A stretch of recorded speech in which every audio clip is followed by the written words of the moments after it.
Today we're going to talk about the 7 roles that the President is expected to perform. I'm going to highlight 3 of them, and then you're going to conduct research on the remaining 4. The roles are listed on the screen.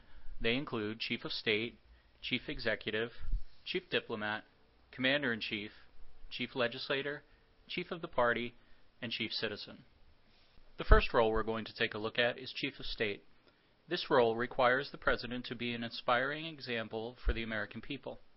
He celebrates special occasions, holidays, and stands for the highest values and ideals of our nation. As the American Chief of State, the President is a living symbol of the nation.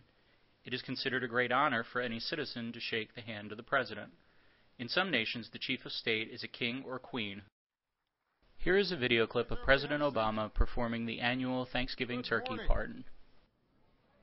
I have my 2 trusty assistants here, Malia and Sasha, for one of the most important duties that I carry out as President. Before everybody heads home for Thanksgiving, there is one official duty.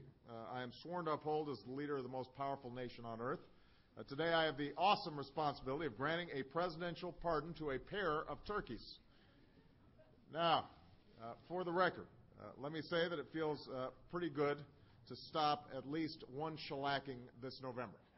So on behalf of Michelle, Sasha, Malia, and myself, I want to wish everybody a wonderful and happy and safe Thanksgiving. And now it is my great honor as well to give Apple and Cider a new lease on life. So as President of the United States, you are hereby pardoned from the Thanksgiving dinner table. May you have a wonderful and joyful life at Mount Vernon.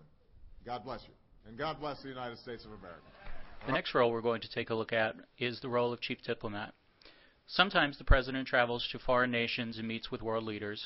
Other times the President decides what American diplomats and ambassadors should say with foreign governments, and with the help of advisors, the President makes the foreign policy of the United States.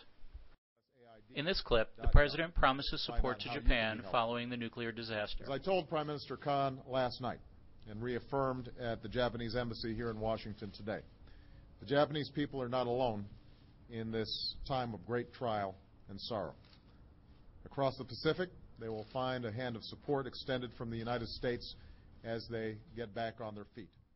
The last role we're going to take a look at today is Chief Legislator. Only Congress has the actual power to make laws, but the Constitution does give the President power to influence Congress in its lawmaking. Presidents may urge Congress to pass new laws or veto bills that he does not favor. In the State of the Union address, the President talked about illegal immigration and education. Today there are hundreds of thousands of students excelling in our schools who are not American citizens. Some are the children of undocumented workers who had nothing to do with the actions of their parents. They grew up as Americans and pledge allegiance to our flag, and yet they live every day with the threat of deportation.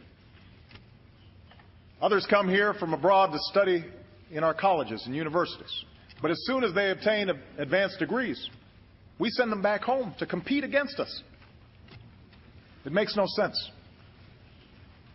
Now, I strongly believe that we should take on once and for all the issue of illegal immigration, and I am prepared to work with Republicans and Democrats to protect our borders, enforce our laws, and address the millions of undocumented workers who are now living in the shadows.